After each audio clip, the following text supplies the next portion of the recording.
తెలంగాణ కాంగ్రెస్ కు Jeevan Reddy good bye చెప్పడానికి నిర్ణయించుకున్నారన్న చర్చ చాలా పెద్ద ఎత్తున జరుగుతోంది. ఇప్పటికే మంత్రి శ్రీధర్ బాబుతో సహా అడ్లూరు లక్ష్మణ్ మరికొంతమంది మంత్రులు వెళ్ళి ఆయన్ని బుజ్జగించే ప్రయత్నం చేశారు. కానీ ఫలితం లేకుండా పోయింది. దేవుడు శాసించాడు, ఈ మానవుడు పాటిస్తున్నాడు అంటూ సినిమా లెవెల్లో డైలాగ్స్ చెప్తూ జీవన్ రెడ్డి ఇక జంప్ అవడానికి సిద్ధమవుతున్నటువంటి పరిస్థితి కనపడుతోంది. ఇలాంటి టైంలో ఆయన ఈ నెల 25న కాంగ్రెస్ పార్టీకి రాజీనామా చేయబోతున్నారు అని టైం ఫిక్స్ చేసుకున్నారంటూ తెలుస్తోంది. కీలకమైనటువంటి సమావేశం ఆ రోజు ఏర్పాటు చేసుకొని కార్యకర్తలు ముఖ్యమైనటువంటి నాయకులతో తన ఫాలోవర్స్ అందరితో ఒక మీటింగ్ ఏర్పాటు చేసుకొని అదే సమయంలో ఇక రాజీనామా చేసి వచ్చే నెల 5వ తారీఖున బీఆర్ఎస్లో చేరబోతున్నారు అని సమాచారం అందుతోంది. ఈ నేపథ్యంలో మధ్యలో బీజేపీ ఆయనకు ఆహ్వానం పలికినప్పటికీ కూడా బీఆర్ఎస్కే వెళ్తున్నారు జీవన్ రెడ్డి అంటూ తెలుస్తోంది. సో ఈ నెల 27 నుంచి జీవన్ రెడ్డి గ్రామ బాట చేయబోతున్నారు. తనకు పార్టీ చేసినటువంటి అన్యాయంపై ప్రజలకు ఆయన ఒక వివరణ ఇచ్చే అవకాశం కనిపిస్తోంది. అంటే సుదీర్ఘకాలం పాటు కాంగ్రెస్ ఆయనకి ఒక మంచి స్థానాన్ని కల్పించింది, కానీ ఆయన వదిలేసి వెళ్ళిపోయారని చెప్పి కాంగ్రెస్ చెప్పే అవకాశం ఉన్న నేపథ్యంలో సో తనకి ఏం అన్యాయం జరిగింది, తను ఎలా అవమానపడ్డారు అనేది ఆయన ప్రజలకు తెలియజేయాలని చెప్పేసి అనుకుంటున్నట్లుగా కనపడుతోంది. ఇక ఆయన ప్రస్తావన గురించి మనందరం చూస్తూనే ఉన్నాం. మంత్రిగా, ఎమ్మెల్యేగా, ఎమ్మెల్సీగా అన్ని స్థానాల్లోనూ గెలుపోటములతో సంబంధం లేకుండా చాలా లాయల్ మెంబర్గా ఆయన కాంగ్రెస్లో కొనసాగుతూ వచ్చారు సుదీర్ఘకాలం పాటు. సో డీటెయిల్స్ తెలుసుకుందాం. చంద్రశేఖర్ జాయిన్ అవుతున్నారు, మా ప్రతినిధి. చంద్రశేఖర్, బీజేపీ నుంచి ఆఫర్ వచ్చినా కానీ ఆయన రిజెక్ట్ చేశారు అంటూ కొన్ని వార్తలు చక్కెర్లు కొడుతున్నాయి. సో ఇందులో నిజమెంత ఉంది? మరి బీజేపీ జాతీయ పార్టీ కేంద్రంలో అధికారంలో ఉంది, మరి అలాంటి పార్టీని కాదని ఎందుకని బీఆర్ఎస్ని ఆయన సెలెక్ట్ చేసుకుని ఉండొచ్చు? అండ్ ఈ టైమింగ్స్ ఫిక్స్ అయ్యాయి అంటున్నారు. ఇప్పటికే 25న రాజీనామా, వచ్చే నెల 5న బీఆర్ఎస్ జాయినింగ్ అంటూ కూడా చెప్తున్నారు. సో డీటెయిల్స్ ఎలా ఉన్నాయి? ఇప్పుడు ఏం జరగబోతుంది కరెక్ట్గా?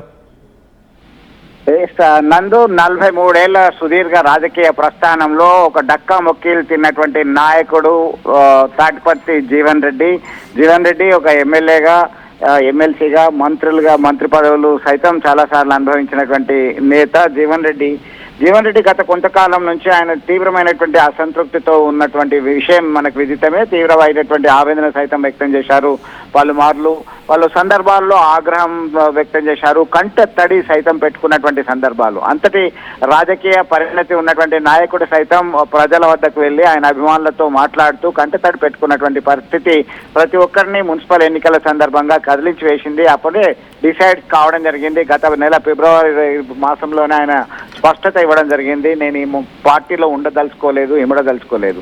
ఈ క్రమంలోనే పలుమార్లు దాదాపు 20 రోజుల క్రితమే ఆయనని ఢిల్లీకి సైతం తీసుకెళ్లినట్టుగా సమాచారం అందుతుంది. ఢిల్లీకి వెళ్ళినప్పటికీ తనకి ఇచ్చినటువంటి హామీలు ఏ మేరకు నెరవేరాయి, ఏం చేశారా అనేటువంటి కోణంలో ఒక అసంతృప్తితో ఉన్నటువంటి పరిస్థితి. తాజాగా నిన్నటికి నిన్న ఇన్ఫర్మేషన్ అండ్ టెక్నాలజీ, అలాగే legislative affairs minister Duddilla Sridhar Babu, అలాగే welfare minister Adluri Laxman Kumar, Choppadandi MLA, Karimnagar జిల్లా కాంగ్రెస్ కమిటీ అధ్యక్షులైనటువంటి మేడిపల్లి సత్యం, ఇతర నాయకులు, కార్యకర్తలు సుదీర్ఘ మంతనాలు జరిపారు జీవన్ రెడ్డితోని.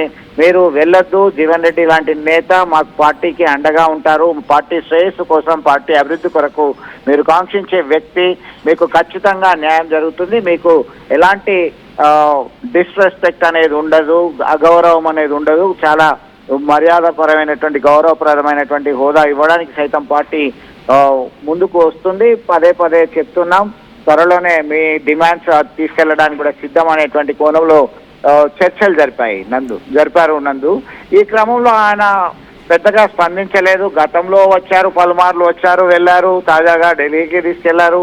అక్కడ ఏం లేదు, అష్యూరెన్స్ లేదు అనేటువంటి కోణంలో ఇప్పటికే ఒక నిర్ణయం తీసేసుకున్నారు. దానిలో భాగంగానే ఈ నెల 25వ తేదీన ఆయన రాజీనామాకి ముహూర్తం రంగం సిద్ధం చేస్తున్నారు.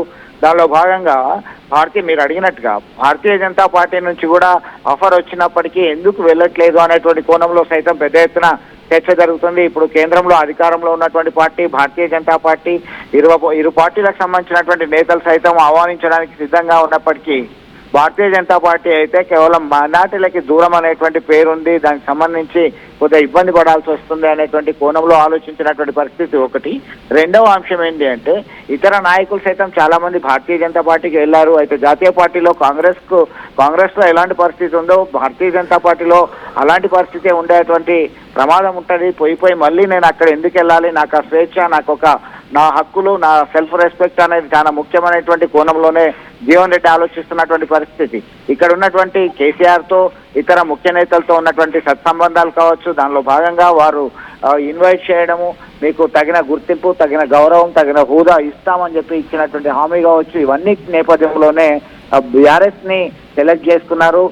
ఇప్పటికీ నిన్న మనం గమనించవచ్చు, Korutla MLA doctor Sanjay Kumar, Kalvakuntla Sanjay Kumar Korutla MLA media సమావేశం ఏర్పాటు చేసి మీరు వస్తానంటే అత్యంత నిజాయితీపరుడు, సుదీర్ఘమైనటువంటి రాజకీయ పరిణతి, రాజకీయ అనుభవం ఉన్నటువంటి వ్యక్తి, ఎలాంటి మచ్చలేనటువంటి నాయకుడు, అవినీతికి దూరంగా ఉన్నటువంటి నాయకుడు జీవన్ రెడ్డి లాంటి నాయకులు వస్తా అంటే నా భుజాల మీద ఎత్తుకొని స్వాగతిస్తాను, తీసుకెళ్తాము, మేము మా పార్టీలోకి సాధారణంగా ఆహ్వానిస్తాం, ఎంతకాలం మీరు అక్కడ అవమానాలు పడుతూ ఉంటారనేటువంటి కోణంలో సైతం ఆయన మీడియాను అడ్రస్ చేస్తూ మాట్లాడడం జరిగింది.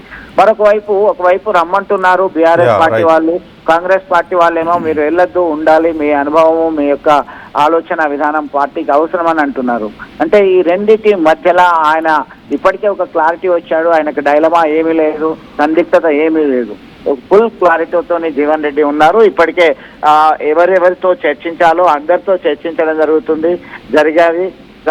ముహూర్తం నిర్ణయం కూడా అయిపోయింది. ఆయన రాజీనామా చేయడమే తర్వాయి భాగం అనేటువంటి కోణంలో పొలిటికల్ సర్కిల్లో పెద్ద ఎత్తున చర్చ జరుగుతున్నటువంటి విషయాన్ని మనం గమనించాల్సి ఉంది. ఈ నెల 25నే ముహూర్తం ఖరారు చేసుకుంటారు. ఆయనతో పాటు ఆయన అభిమానులు, కార్యకర్తలు, ఇతర సీనియర్ నేతలు సైతం తమ పదవులకి, పార్టీ సభ్యత్వానికి, ప్రాథమిక సభ్యత్వానికి రాజీనామా చేసే ఆలోచనలోనే ఉన్నారు. ఆ తర్వాత పల్లెకి వెళ్ళేటువంటి ఆసక్తితోని ముందుకు వెళ్తారు జీవన్ రెడ్డి. ఇంత ఏజ్ వచ్చినా చాలా చురుకుగా ప్రజలతో మమేకమై తిరిగేటువంటి వ్యక్తి, ప్రతి గ్రామాన కొంతమందిని పేరు పెట్టి పిలిచేటువంటి వ్యక్తి జీవన్ రెడ్డి. కాబట్టి జీవన్ రెడ్డి ప్రస్థానంలో ఒక కీలకమైన మలుపు తీసుకునేటువంటి అవకాశాలు కొద్ది రోజుల్లోనే మనం చూడొచ్చు. Right. Thank you Chandrashekar, thanks for the details. మొత్తం మీద జీవన్ రెడ్డి షెడ్యూల్ ఫిక్స్ అయిపోయినట్లుగా కనపడుతుంది.